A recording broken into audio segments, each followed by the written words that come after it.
Nappa. Same for Kakarot as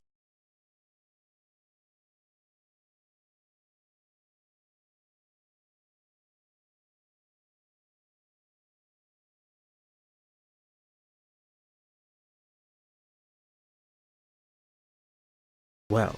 He can only hope for the best. But it's good to know this technique because if he ever needs to leave, he can. What's going on? He's assuming this is... Kakarot immediately jumps out of the pod and jumps back, realizing this is another Saiyan, assuming it may be a threat. Both are confused, with Goku on high alert and Bardock not knowing what to say.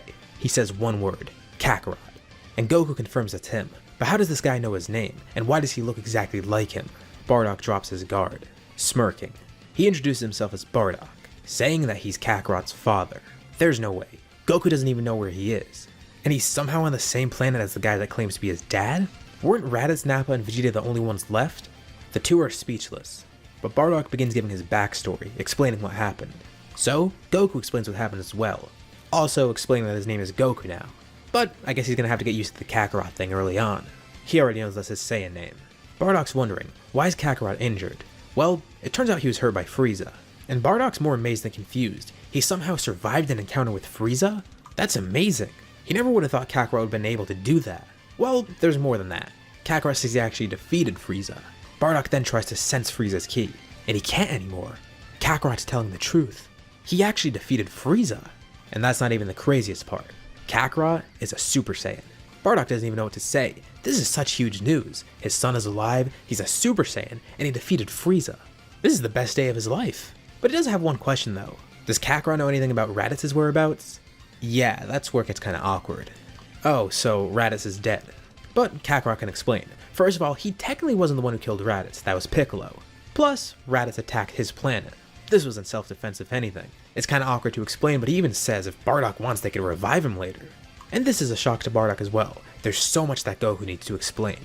Bardock tells him to grab onto his shoulder, using instant transmission to bring both of them to civilization. And there's actually something that Bardock forgot to tell Goku about. He was too wrapped up in all the stuff about Frieza that he didn't even realize. He barely got to tell Kakarot about why he's here and how he got here.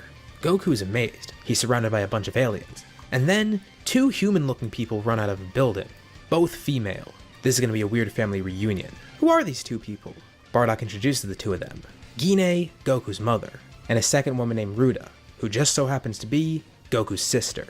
He has a sister too? Yeah, this is kind of a bombshell. This is what I was talking about at the beginning of the video. A lot, and I mean a lot of comments have been asking me, what if Goku had a sister? And we're going to introduce her here. We'll get more into her backstory, but considering Bardock and Gine have been on this planet for over 20 years, it's not unlikely that they have another kid. That's why she's even wearing Bardock's old armor, which was salvaged and repaired. So of course they're excited to meet Kakarot, and then they figure out what happened with him and why he's here. Gine's a bit saddened to hear that Raditz died, but she can understand why Goku had to defeat him.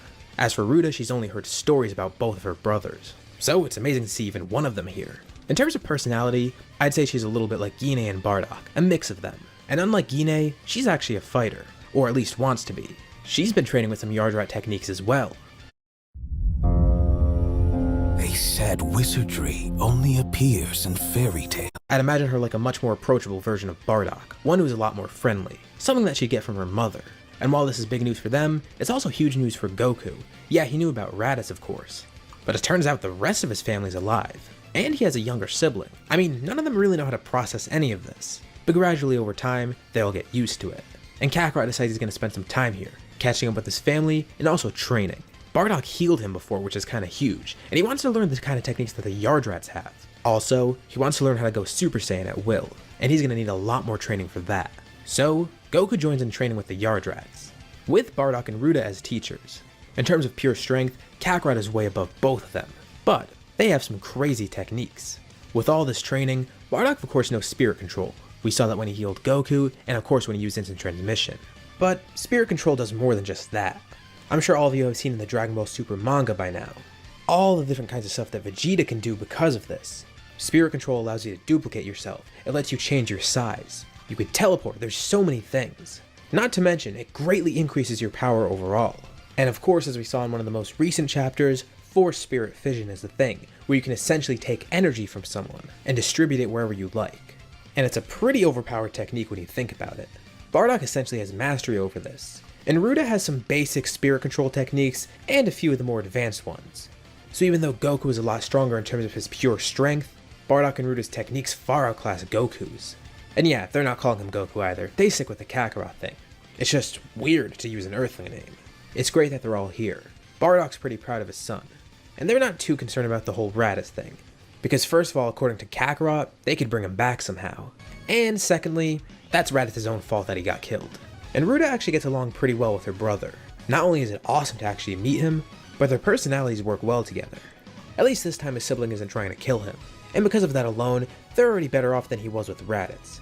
Hopefully he won't be like that when they revive him. Time passes, and back on Earth, we arrive at the point when Frieza and King Cold are returning. And of course, Trunks is there already, prepared to face off against them. As he goes Super Saiyan, out of nowhere, 4 people appear in front of him. One of them is Goku, but he's just confused. Who are the rest of these guys? How do they even get here? The Dragon team is watching nearby and they're very confused as well. And of course,